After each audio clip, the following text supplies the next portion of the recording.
നമസ്കാരം. കഴിഞ്ഞ മന്ത്രിസഭയിലെ ഏറ്റവും ജനകീയ നേതാവ് ശൈലജ ടീച്ചറായിരുന്നു. ആരോഗ്യ വകുപ്പിന് പുറമെ സാമൂഹ്യക്ഷേമ വകുപ്പിന്റെയും ചുമതല ശൈലജ ടീച്ചർക്കുണ്ടായിരുന്നു.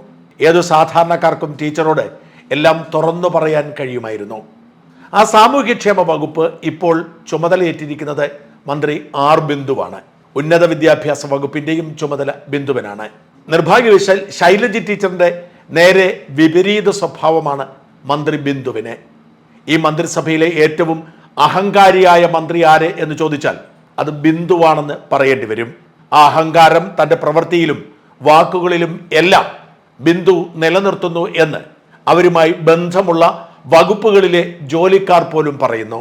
അത്തരമൊരു അഹങ്കാര പ്രകടനമായിരുന്നു കഴിഞ്ഞ 16-ന് മന്ത്രി ബിന്ദു കേരള യൂണിവേഴ്സിറ്റിയുടെ സെനറ്റ് യോഗത്തിൽ നടത്തിയത്. സെനറ്റ് യോഗം വിളിച്ചു ചേർത്തത് വൈസ് ചാൻസലറാണ്. സെനറ്റിലെയും സിൻഡിക്കേറ്റിലെയും അധ്യക്ഷത വഹിക്കാനുള്ള അവകാശം വൈസ് ചാൻസലർക്കാണ്. അഥവാ ചാൻസലറായ ഗവർണർ പങ്കെടുത്താൽ അധികാരം ഗവർണർക്കുണ്ട് എന്ന് വ്യക്തമാണ്. ഗവർണർ പങ്കെടുക്കാത്തടത്തോളം കാലം വൈസ് ചാൻസലറാണ് അധ്യക്ഷത വഹിക്കേണ്ടത്. എന്നാൽ പ്രോ ചാൻസലർ എന്ന മറ്റൊരു പേര് കൂടിയുണ്ട്, അത് മന്ത്രിയാണ്. ഈ പ്രോ ചാൻസലർ പങ്കെടുത്താൽ അധ്യക്ഷനാവാൻ കഴിയുമെന്ന് നിയമത്തിൽ ഒരിടത്തും പറഞ്ഞിട്ടില്ല. പ്രോ ചാൻസലർ വൈസ് ചാൻസലറേക്കാൾ ഉയർന്ന പദവിയാണ്. പക്ഷെ പ്രോ ചാൻസലർക്ക് അധ്യക്ഷ പദവി വഹിക്കാൻ കഴിയില്ല. അല്ലെങ്കിൽ പ്രോ ചാൻസലറെ അധ്യക്ഷനാക്കാൻ ചാൻസലർ ചുമതലപ്പെടുത്തണം. ഇവിടെ മന്ത്രി ബിന്ദു വൈസ് ചാൻസലർ വരുന്നതിന് മുൻപ് സെനറ്റ് ഹാളിൽ കയറി സെനറ്റ് യോഗത്തിന്റെ അധ്യക്ഷ കസേരയിൽ ഇടിച്ചു കയറി ഇരിക്കുകയായിരുന്നു. വൈസ് ചാൻസലർ നിയമപ്രശ്നം ചൂണ്ടിക്കാട്ടി. പക്ഷെ പോയി പണി നോക്കാൻ മന്ത്രി ബിന്ദു പറഞ്ഞു. അതുകൊണ്ട് തന്നെ അത് നിയമവിരുദ്ധമായ ഒരു സെനറ്റ് യോഗമായി മാറി. ആ യോഗം അസാധുവാണ്. ആ യോഗത്തിൽ മന്ത്രി അധ്യക്ഷത വഹിച്ചത് നിയമലംഘനവും ചട്ടലംഘനവും സത്യപ്രതിജ്ഞാ ലംഘനവുമാണ്.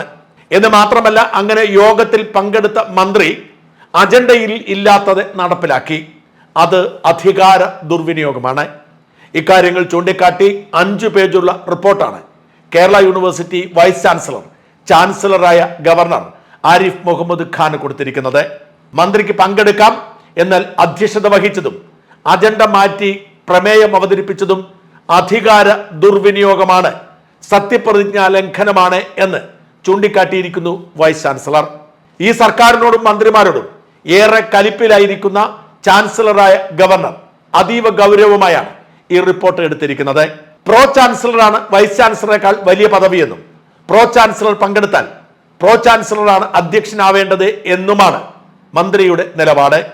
എന്നാൽ പ്രോട്ടോകോൾ അല്ല, ചട്ടവും നിയമവുമാണ് പ്രധാനപ്പെട്ടത് എന്നത് മന്ത്രി ബോധപൂർവം മറക്കുന്നു.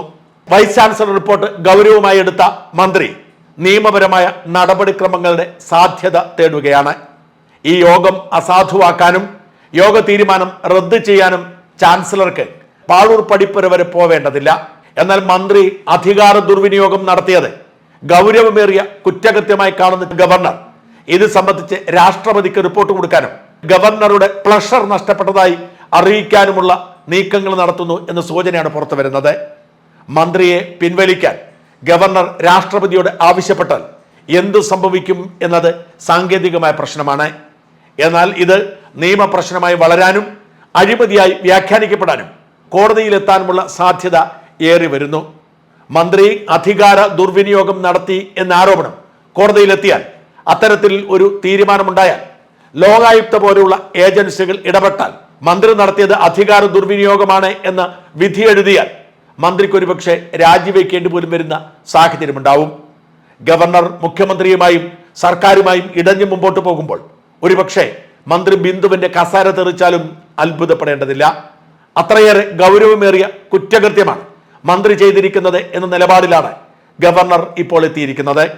വൈസ് ചാൻസലറുടെ റിപ്പോർട്ടിന്റെ അടിസ്ഥാനത്തിൽ നാടകീയമായ കരുക്കൾ നീക്കുന്ന ഗവർണർ അച്ചടക്ക നടപടി അടക്കമുള്ള സർജിക്കൽ സ്ട്രൈക്കുമായി രംഗത്ത് വന്നേക്കുമെന്നും രാഷ്ട്രപതിക്ക് പ്രത്യേക റിപ്പോർട്ട് കൊടുത്തേക്കുമെന്നും മന്ത്രിസ്ഥാനം തെറിക്കുന്ന തരത്തിലേക്ക് കാര്യങ്ങൾ നീങ്ങിയേക്കുമെന്നുമാണ് ഗവർണറുടെ വൃത്തങ്ങൾ നൽകുന്ന സൂചന.